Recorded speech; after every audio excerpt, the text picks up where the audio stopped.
Pada dasarnya kita dicipta, ditakdirkan untuk hidup, dijadikan manusia yang bisa bersila di tempat ini adalah semata-mata ibadah.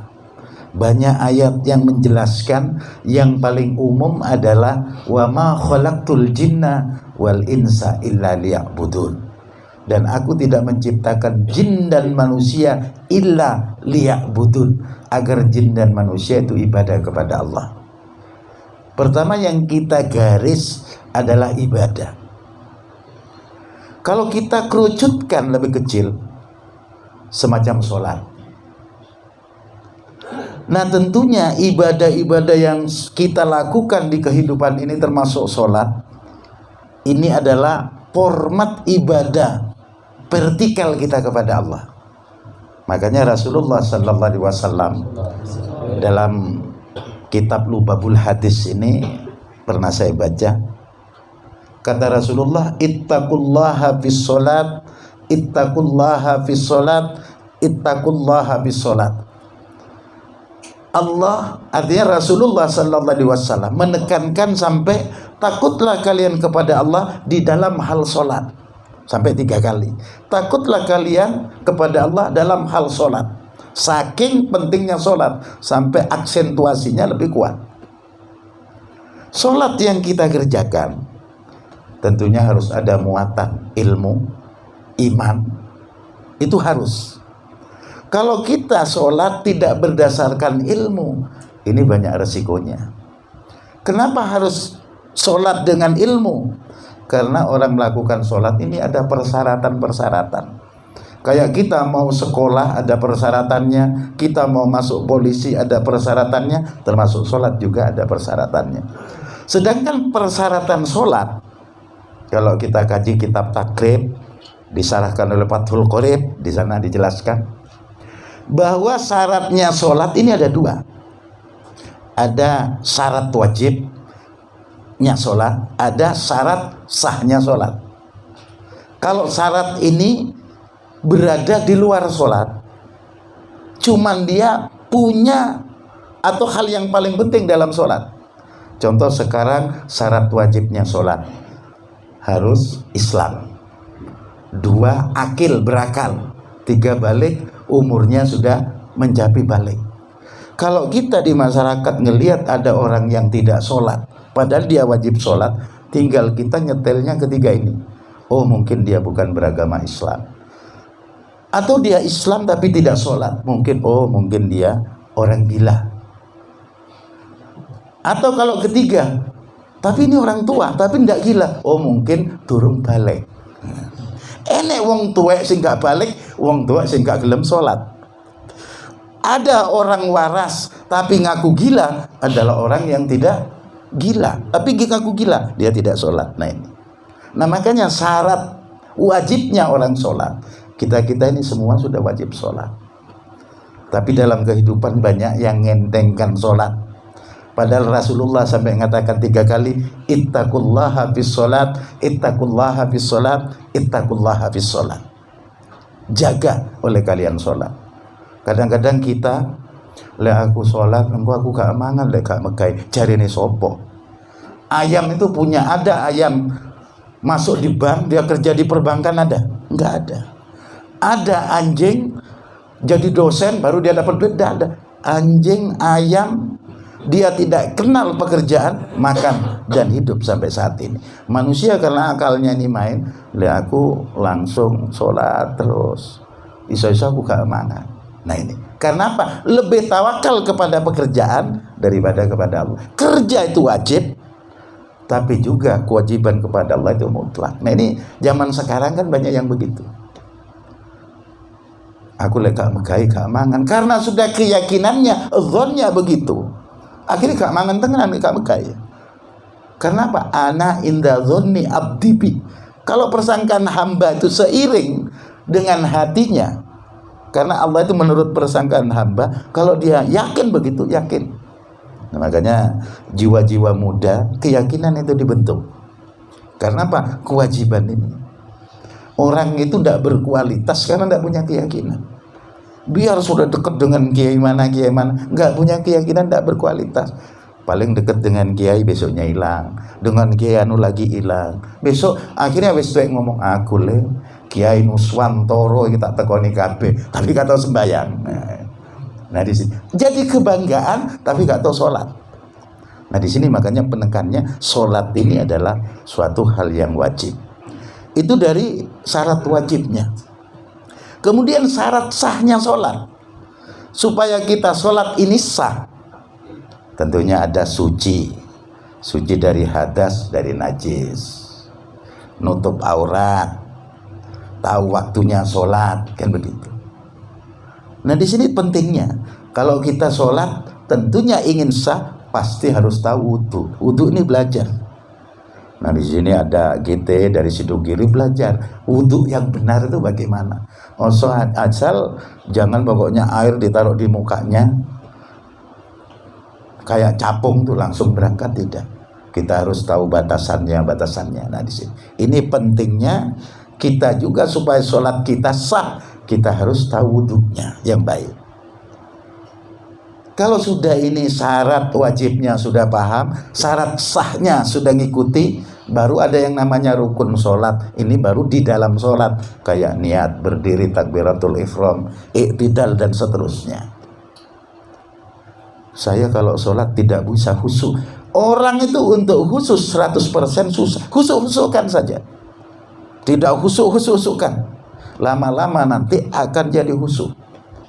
Kalau kita biasa sholat, khusyuk dikhusyukkan.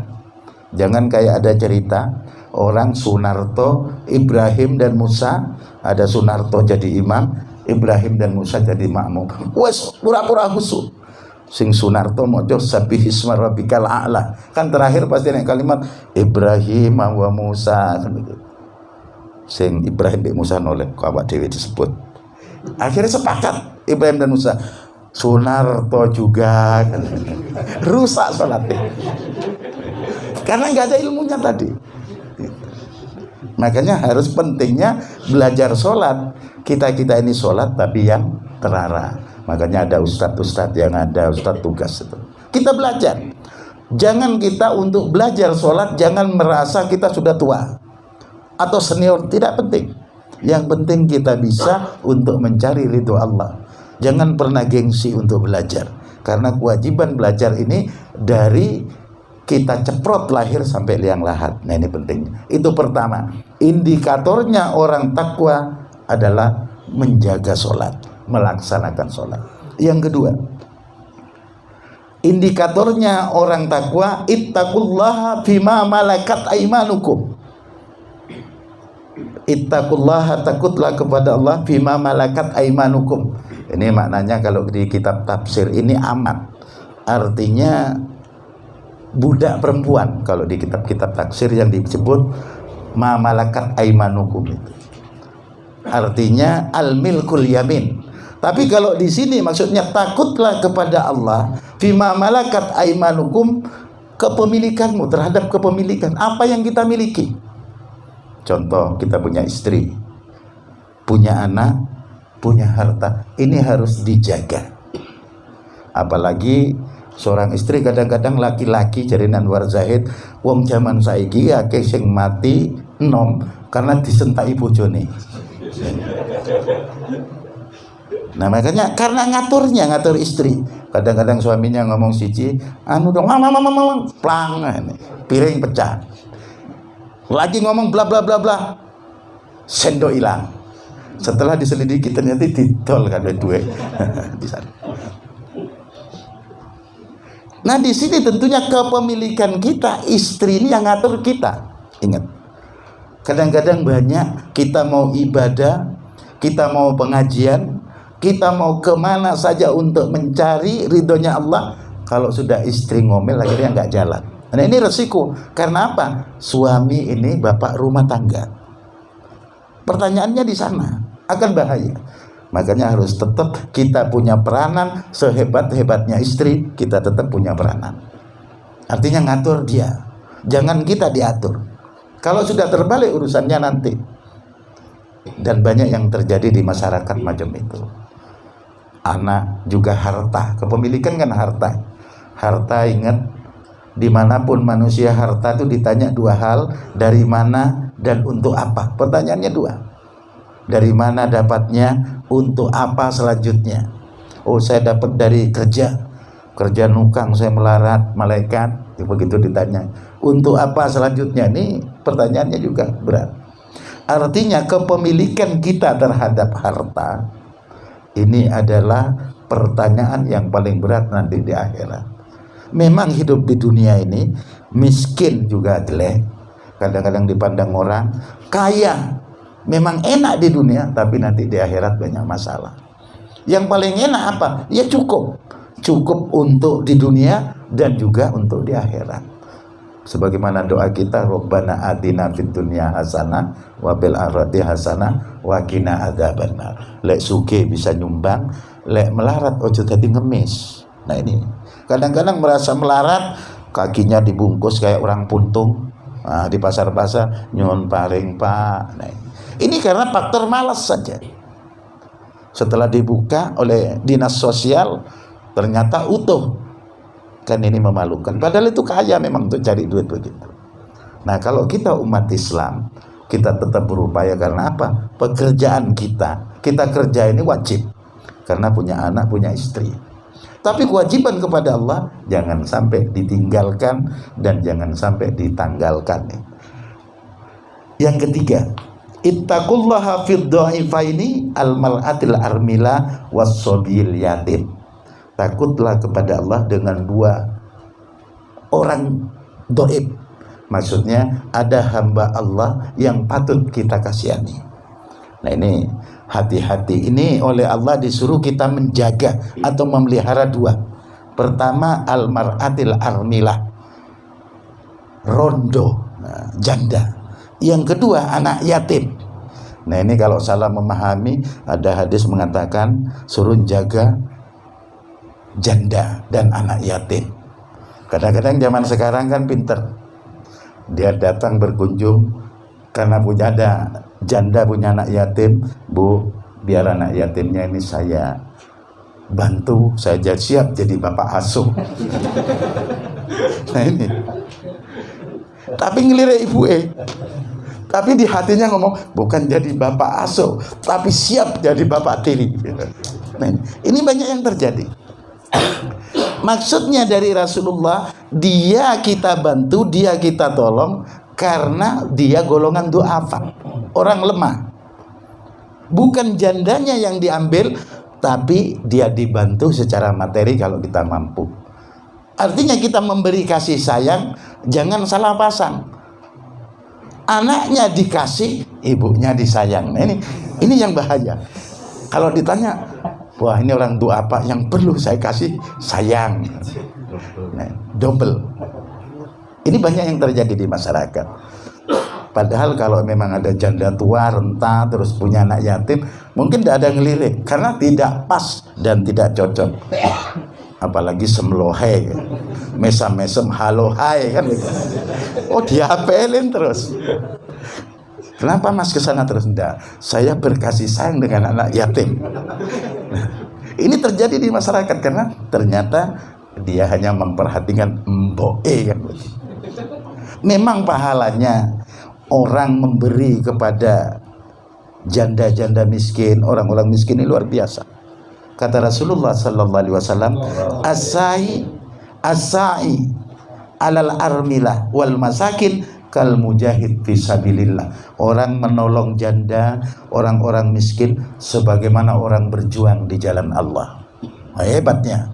Nanti moro-moro balik nomai ngomong be bojone, "Dek, aku tak berjuang di jalan Allah." Pentunya be bojone. Nah ini. Orang nolong janda dan orang miskin ini seperti orang berjuang di jalan Allah. Au kalladzi yasumun nahar wa yakumul lail.